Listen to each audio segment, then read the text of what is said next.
Well, I read a lot of the comic books when I was young, and I knew that he was a great character. To me, he was like a futurist, kind of like King Kong.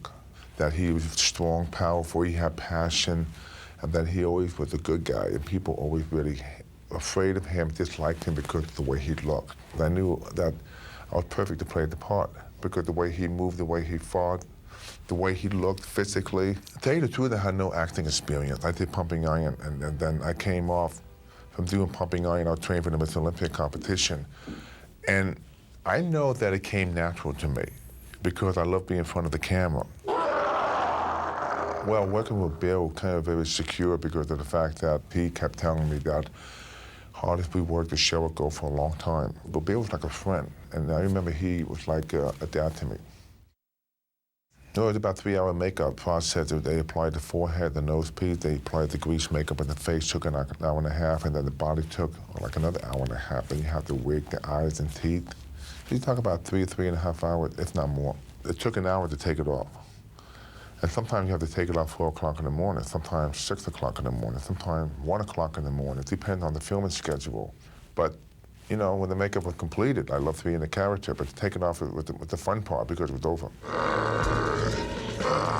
It was hard to stay in shape because I had to train maybe after I filmed, because sometimes I'd be filming like 12 to 14 hours. I would train maybe once or twice a week, but on weekends I would definitely train because I had the weekends off.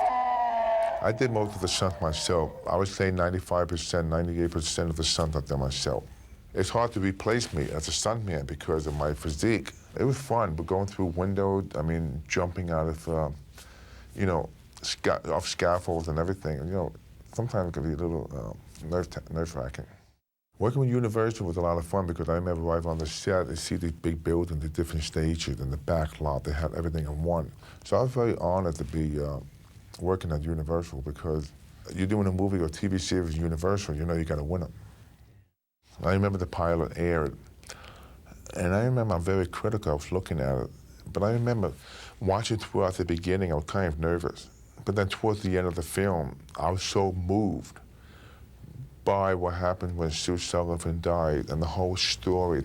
I remember getting a phone call from Ken Johnson. Ken said, Lou, the show got picked up at the series. And, you know, one of the happiest days of my life.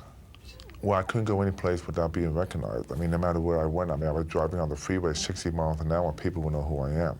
I mean, the car drives by, they say, that's Lou Ferrigno, the Hulk. People screaming, the Hulk, they're screaming, there's the Hulk.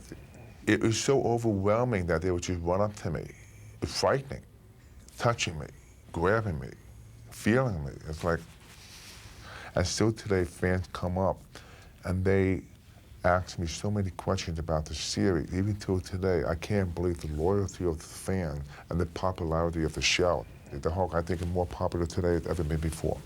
So every time you see the series, every time you watch the Hulk, you relive it and revive it. That's why it'll be on for the rest of our life. We relate to the Hulk because the Hulk does things that we think about doing. Like sometimes you have fantasies of breaking things, throwing cars, or just demolish buildings. The Hulk does it for you. So it's like living out your fantasies watching the Hulk. Every one of us has a little Hulk inside of us.